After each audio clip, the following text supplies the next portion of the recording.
भाई किसने सोचा था कि इंडिया वर्सेस श्रीलंका की टेस्ट सीरीज धुरंधर से भी ज्यादा एंटरटेनिंग हो जाएगी। अभी मजा आएगा ना भिड़ो। आप सोचो जब इंडिया वर्सेस श्रीलंका सीरीज शुरू होने वाली थी तो कई इंडियन फैंस ये बोल रहे थे कि हम तो इस सीरीज की एक गेंद भी नहीं देखेंगे, नहीं मन हो रहा है, ये भी कोई मैच है, श्रीलंका के साथ कौन मैच देखता है। और अब अचानक से यही क्रिकेट फैंस टीवी के सामने इकट्ठा हो गए क्योंकि पता नहीं कब यशस्वी जायसवाल श्रीलंका वालों पर भड़क जाए।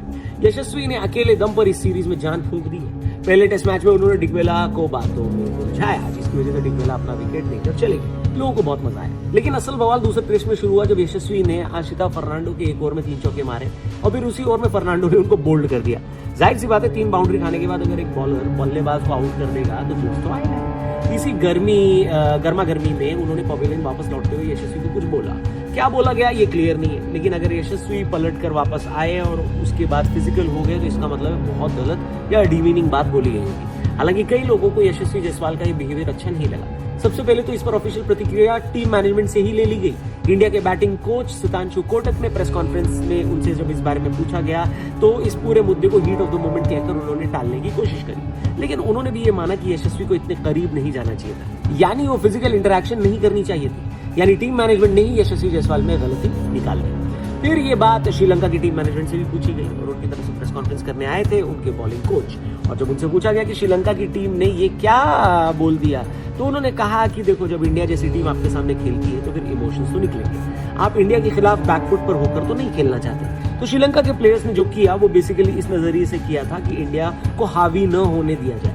हालांकि जब उनसे पूछा गया कि क्या आपको नहीं लगता कि श्रीलंका के प्लेयर्स ने यशस्वी को प्रोवोक किया, तो इसके जवाब में श्रीलंका के बॉलिंग कोच का कहना था कि देखो ओवरफ्लो ऑफ द इमोशन हुआ है, लेकिन गलत किया या सही किया ये फैसला मैच रेफरी को करने को।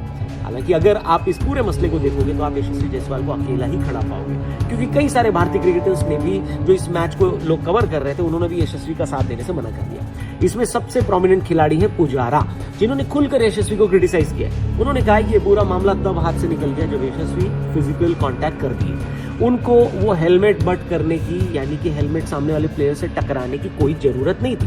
पुजारा ने तो श्रीलंका वालों को क्लीन चिट दे दी और कह दिया कि भाई बॉलर तो सेलिब्रेट करेगा ही, तेज गेंदबाज तो वैसे भी अग्रेसिव होता है और ऐसे में अगर कोई बॉलर विकेट लेने के बाद सेलिब्रेट कर रहा है तो उसका हक बनता है और ऐसे में यशस्वी को चुपचाप वहां से निकल जाना चाहिए। कुछ ऐसी बातें संजय मांजरेकर ने भी बोली हैं जिनके हिसाब से गेंदबाज अगर बल्लेबाज को डिसमिस कर रहा है तो 2-4 बातें तो बोलेगा ही। ये तो बल्लेबाज भी बोलता है जो वो गेंदबाज की कुटाई करता है, यानी जिसका पलड़ा भारी रहता है वो अपनी बात रखता है और सामने वाले को सुनना पड़ता है। लेकिन यहाँ पर यशस्वी पवेलियन की तरफ जा रहे थे, निकल चुके थे, उस तरफ चल दिए थे, लेकिन वापस आए और वापस आकर फिजिकल।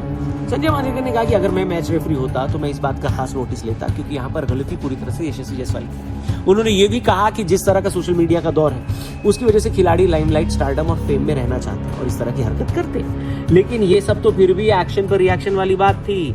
मामला तब हाथ से निकल गया जब क्रिक बज़ के लिए हर्षा भोगले ने एक वीडियो बनाई जहां पर उन्होंने बोला कि यशस्वी जायसवाल बेहद टैलेंटेड खिलाड़ी है, लेकिन कभी कभी उनका बिहेवियर उनके टैलेंट पर भारी पड़ जाता है, जैसे श्रीलंका में भी हुआ।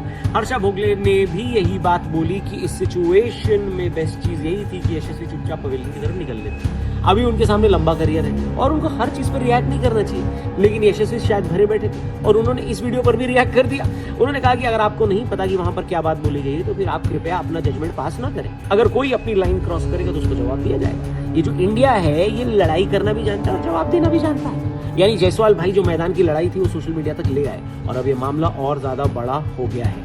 तो भाई अभी तक क्रिकेट एक्सपर्ट यशस्वी जायसवाल को क्रिटिसाइज कर रहे थे, लेकिन अब फैंस को भी लगा कि यार सोशल मीडिया तक तो मामला लेकर नहीं आना चाहिए था, खासकर तब जब मैच चल रहा हो। टेस्ट मैच के दूसरे दिन का खेल शुरू होने से पहले आप सोशल मीडिया चलाकर उसी गेम पर टिप्पणी कर रहे हो, ये क्या बात हो गई। लोग इसी बात पे थोड़ा सा यशस्वी जायसवाल से गुस्सा है। क्या ये आपके खेल को मैदान में इफेक्ट नहीं करेगा, ऐसा फैंस उनसे पूछे। फैंस को 1-2 चीजों से और दिक्कत थी। सोशल मीडिया पर लोगों ने ये लिखा कि हम तो यशस्वी जायसवाल को फ्यूचर में एक लीडर के तौर पर देखते हैं, लेकिन अगर एक लीडर टेस्ट मैच के बीचों बीच सोशल मीडिया पर एक क्रिकेट एक्सपर्ट को उनकी ओपिनियन देने से मना कर रहा है तो फिर वो कैसे लीडर बनेगा।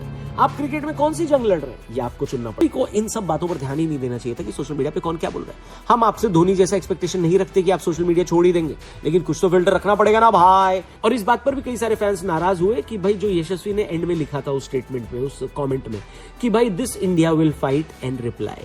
लोगों ने कहा कि जायसवाल भाई आप अभी तो करियर आपका शुरू हुआ है और इंडिया तो न जाने कितने टाइम से फाइट और रिप्लाई कर रहा है। हम तो सौरव गांगुली के टाइम से इंडिया को फाइट करते हुए देख रहे हैं और आप तो विराट कोहली के साथ खेले भी हो, उन्होंने भी तो इतनी फाइट करी है कि आज भी लोग डरते हैं उनसे। तो इंडिया अभी फाइट और रिप्लाई नहीं कर रहा, ये हमारी पुरानी आदत है। हाँ, बस इतना था कि विराट कोहली फाइट कभी घर लेकर नहीं जाते थे और न ही सोशल मीडिया पर लेकर आते थे और निपटाते थे, है कि नहीं। ओवरऑल सोशल मीडिया पर लोग यशस्वी की बिहेवियर को ही क्वेश्चन कर रहे हैं। एक पुरानी घटना का भी जिक्र किया जा रहा है जिसमें डोमेस्टिक मैच खेलते हुए यशस्वी जायसवाल सामने वाली टीम पर जरूरत से ज्यादा भड़क गए थे और एक बार नहीं कई बार भड़के थे, जिसकी वजह से उनके कप्तान अजिंक्य रहाणे ने उनको फटकार लगाई थी और उनको मैदान के बाहर भेजा था। लोगों ने कहा कि गर्म खोपड़ी तो पहले से ये आदमी, कोई आदमी अगर अजिंक्य रहाणे को गुस्सा दिला दे तो आप सोच लो कि वो कैसा बिहेवियर रखता होगा। कुछ लोगों ने पॉइंट आउट किया कि यही रीजन है कि यशस्वी जायसवाल को संजू के जाने के बाद कप्तानी नहीं दी गई और इतना बढ़िया टैलेंट होने के बावजूद उनसे कम टैलेंटेड रियान पराग राजस्थान की कप्तानी कर रहे हैं। दोनों को एक एक डीमेरिट पॉइंट दे दिया गया। फिलहाल डीमेरिट पॉइंट मिलने से कुछ नहीं, क्योंकि ये दोनों ही खिलाड़ियों का पहला डीमेरिट पॉइंट है। लेकिन नियम के हिसाब से अगर 24 महीने के अंदर किसी खिलाड़ी के 4 या उससे ज्यादा डीमेरिट पॉइंट हो जाते हैं तो फिर उसके ऊपर 1 या उससे ज्यादा मैच का बैन भी लग सकता है। लेकिन यहां पर मामला बैन का नहीं है, डिसिप्लिन और ईगो का है। क्या लगता है आपको, यशस्वी ने सही किया? गरम खून है, हो जाता है, ठीक है, भूल जाओ, या फिर आपके हिसाब से ऐसा करने की कोई जरूरत नहीं थी? यशस्वी जायसवाल को समझना चाहिए था कि अभी तो लड़ाई है, आगे बहुत बड़ी लड़ाई है, इसलिए अपनी एनर्जी संभाल के रखनी चाहिए। जो भी आप इस बारे में सोचते हैं कमेंट करके बताना। यहां पर हम आपको बता दें कि श्रीलंका वाले भी इतने सीधे नहीं है, उन पर एक अलग सी वीडियो कल लेकर आएंगे इसी चैनल पर। चैनल को सब्सक्राइब करना, वीडियो शेयर करना अपने दोस्तों से।